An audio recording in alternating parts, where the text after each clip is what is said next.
私はカイト SDGs ハブ現リーダーの原山浩司です。カイト SDGs ハブは神奈川工科大学で SDGs を推進するために学生支援プロジェクトの一環として2021年6月に発足しました。発足当時は SDGs について耳にすることはあっても実際に何をすればよいのかわかりませんでした。そこで学外の SDGs に関するイベントに参加し、体験した内容や感想をホームページと SNS を通して発信を行うことにしました。今まで参加、主催したイベントに関しては、このビデオの後半で説明します。当初は SDGs について勉強会を行い、生真面目で堅苦しいイメージでした。しかし2年目は地域のイベントに参加することが増え、小学校1年生から70過ぎのお年寄りまでと一緒に SDGs について語り合う、身近で楽しいイメージになりました。カイト SDGs ハブは新入部員を随時募集していますが、持続することが大切ですので、無理せずに参加してください。イベントだけの参加でも大歓迎です。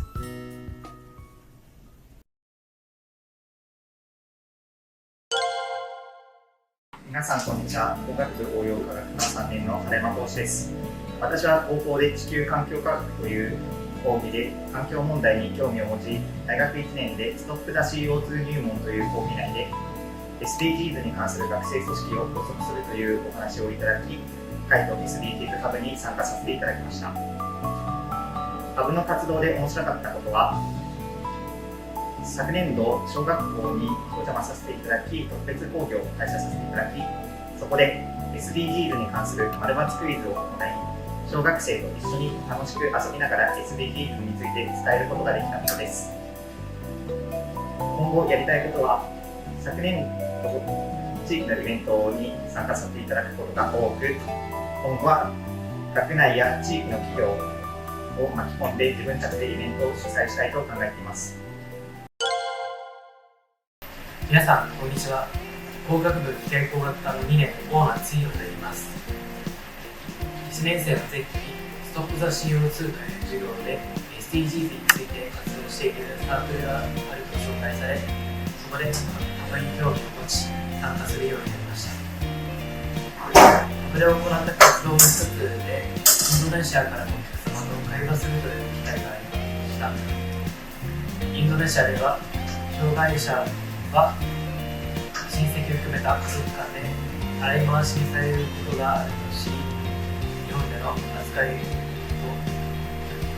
の差が大きいと思いました。情報メディア学科3年の川崎玲です。カイト SDGs ハブを知った経緯は、友人がハブに参加して現地で活動した話を大学1年生の前期に耳にして知りました。また SDGs が掲げている目標を SNS で目にすることはありましたが、具体的な活動内容までは認知しておらず、何か考えた際に興味を持ち参加を決意しました。ハブの活動で面白かったことは、価値観の違いや共有を身近でできたことです。今後やりたいことは、さまざまな各団体の方たちと学生、子どもたちを集めて環境問題を扱ったカードゲームを制作したいと考えています。皆さんこんにちは。私は電気電子情報工学科中山亮太です。SDGs ハブの担当教員と私の所属する研究室の先生である誘いを受けて途中から参加しました。活動の中では小学校で地元の食材に関する劇を行ったとき、カイトという役を行ったことが一番印象に残っています。役を行ったのは初めて、ちゃんとできるか心配でした。最後には子どもたちがカイトに喜んでくれたことがかった。SDGs の17の項目の中で強く関心を持った5番のジェンダー平等について、私は多様性による面白さ、興味、より深く知りたいと考えています。以上で自己紹介を終わります。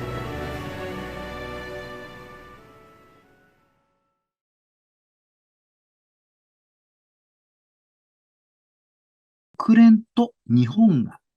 少し違うんじゃないかという話です。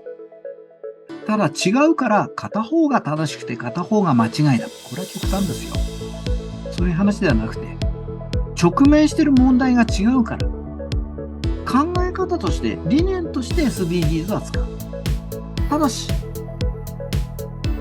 自分の直面している問題を解決するためにはローカルルールがあっていいだろう。ですから私は最近身の回りでの SDGs の話題が国連寄りの話なのか日本ローカルなのかという形で見るようにしています。そうすると非常に分かりやすいですね。これいくら日本で頑張っても発展途上国の問題解決できないけどこれでいいの？いや、その場合にはそれは日本の問題がちゃんと解決できているならば一定の価値はありますよ。一方、日本と世界の両側にまたがるような場合にはやはり国連が考えている基準というのを理解しておくのがいいと思います。そしてじゃあ国連の動きはと言いますと、年表にしましたけど2015年に SDGs、 2016年には企業行動指針である SDG コンパス、これです。入んないですよね、小さいです。で2021年、去年ですね、 SDG インパクト基準、こういったものを発表しています。さっきもちょっと言いましたけど、ここで 5,6 年空いてるがために基準なき SDGs 推進活動みたいなことが進んでいます。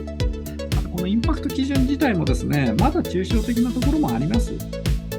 あるいはちゃんと仕組みができてますかみたいなことを問うていて、個々の活動が何点、そういうような具体性はありません。そして2023年だと思われますけれども、 SDG インパクト認証のようなことが起こるだろう。これは言葉だけをお話ししますが、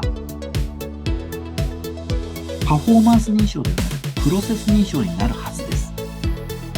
つまり仕組みがちゃんとできて実際に運用されてますかということが問題にされるわけです。こんなことをやってるから何点というような単純なものにはならない。で、したくないと国連は言ってない。さて、私のお話はこれくらいです。あとインパクト基準、これにご興味おありの方はもちろん UNDP のインパクト基準を見るのもよろしいんですけど、国連が主導してそこの右下の解説サイトがございます。これは非常に分かりやすいサイトなので、こちらも参考にされるとよろしいかと。以上、 SDGs は立派なんだけど身近なものに感じられない、その問題が違うからだよ。だから何でも SDGs だというのはちょっともちろん乱暴なんですけど、ある程度幅のあるものだというのが私の現在の理解。そして一方、国連も着実に進んでいます。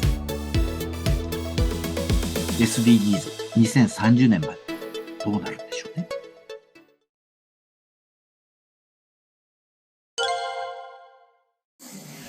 工学部応用科学科3年の宮地也です。ハブに入ったきっかけは1年の時のキャリア設計という授業で書いて SDGs ハブが発足すると聞き、 SDGs にもともと興味があったために参加しました。ハブに参加する中で厚木市などで小学生等を相手にイベントを開催したことが印象に残っています。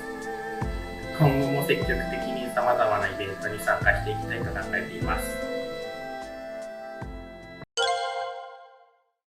こんにちは。私は情報メディア学科3年の高橋さんやです。私がカイト SDGs ハブを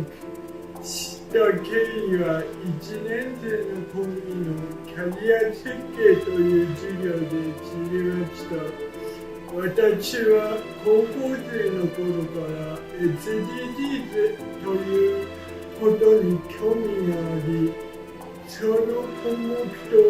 学生がどう向き合うかに興味があったので参加したいと思って参加しました。初めて参加したのは SDGs2030 のカードゲームです。楽しかった活動はアビエや厚木で行われた厚木 SDGs フェスティバルです。SDGs フェスティバルでは小学生に分かりやすく SDGs を伝えるためにボードゲームをやりました。その中で小学生にどうやったら伝わるのか試行錯誤したことが楽しかったです。今後やりたいことはコロナ禍が明けたので外部と積極的に活動を広げていきたいです。ありがとうございました。はじめまして。私は、神奈川工科大学情報メディア学科3年の石井勝則です。カイト SDGs ハブに加入した経緯は、大学1年の時に、キャリア設計という授業を受講した際に SDGs に関する活動を行うと小室先生から紹介があり、私は自家観察しに行き参加しました。面白かったことは、相模原市の小学校に授業をしに行った時のことです。そこで一番印象的だったのが、小学生が、SDGs に対する意欲がとても高かったことです。工学部機械工学科4年の加藤拓磨です。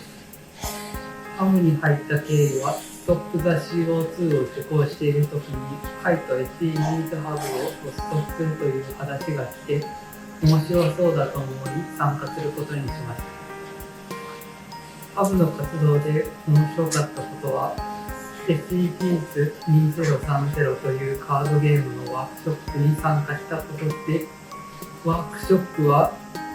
毎回異なる結果になることや、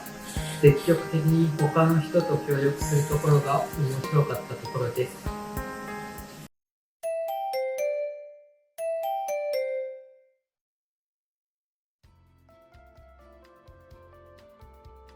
たくさんの人が努力して感じます。外国行くとね、世界では12カ国しか水道の水が飲める国がありません。世界の国いくつあるの ?193 以上あって、だから残りの国は水道の水は出てきても物を洗ったりすることにはできる。そのまま飲むのは危険です。日本は大変水が恵まれてますよ。動物は米食べるのかな、どうなんだっていうことも考えながら、あれ×。どうかな、まあ、ここの動物さんは牛さんや豚さん、みんなが食べるお肉はたくさんお米を与えていいかな、ダメかな、どうだろう。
ないな。じゃあ時間を金取るじゃないな。時間は余ってるか。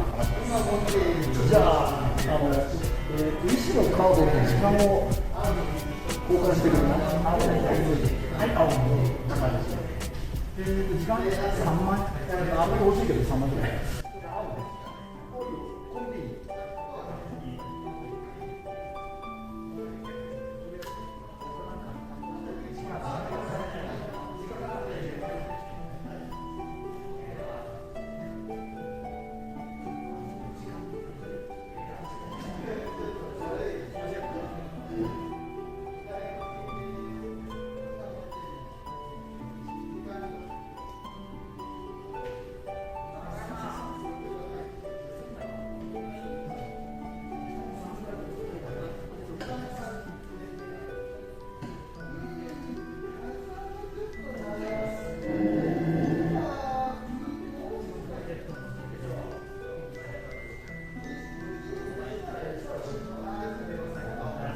い。